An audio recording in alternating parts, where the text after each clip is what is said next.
Daniel Ellsberg was a Secretary of Defense, a former U.S. military analyst, and a U.S. whistleblower.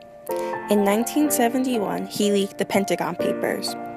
Ellsberg worked on these papers and didn't approve what was happening, so he began to photocopy all 7,000 pages and gave them to the New York Times and the Washington Post, which then led to some of the government's most damaging secrets being exposed.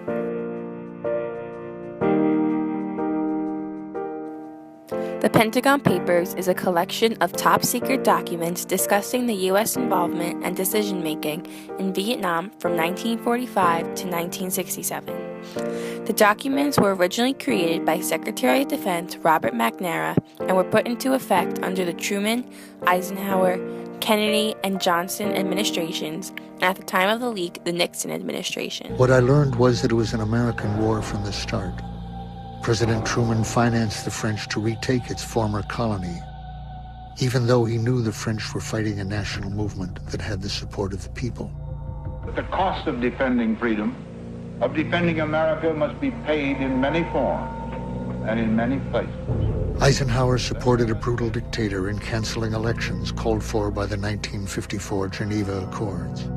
So we opposed elections while pretending to support democracy. We are attempting to help Vietnam maintain its independence and not fall under the domination of the communists. Kennedy lied to the public and to Congress, saying we would need only advisors, even though his own military experts told him that South Vietnam would be lost without an immediate commitment of American combat units. We still seek no wider war. I now saw that Johnson was continuing a pattern of presidential lying. Each president wanted to avoid the stigma of losing Indochina to communism on his watch. It wasn't that we were on the wrong side. We were the wrong side. It was a crime from the start, carried out by 4 presidents as revealed in this study. And now a 5th president was doing the same, with no end in sight. The documents showed how the U.S. government deceived Congress, media, and the public about what was actually happening in the Vietnam War. Nixon believed Ellsberg was guilty of a felony under the Espionage Act of 1917 because he had no authority to publish classified documents. Pattern of deception. I'm not going to be part of this system of lying anymore. I began Xeroxing the McNamara study in the fall of 1969. At the end of the day, working at RAND, I would put several volumes into my briefcase to take with me. Walking past the security guards, I could feel my heart beating. I couldn't help thinking about the dozen or so secrecy agreements I had signed over the course of my career in government.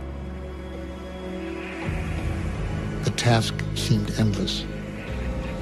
I often worked through the night.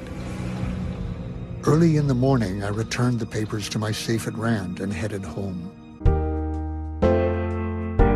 The result of Ellsberg's whistleblowing was that he was charged with conspiracy, espionage, and theft of government property. The trial was dismissed in 1973 after evidence of government misconduct, including illegal wiretapping, was introduced in court. He was successful in leaking these papers. He believed the people of the U.S. had a right to know what was going on. If Ellsberg hadn't done what he'd done, it is very hard to imagine what else would have happened in this time. The Vietnam War would have been prolonged and many more innocent people would have died. The documents had a power to be taken seriously and to attract attention that nothing else did. I think what he did was justifiable. When you do not agree with something, you should stand up for what you believe in. He believed that the U.S. people had the right to know what was happening in Vietnam was not right. He made a huge personal risk.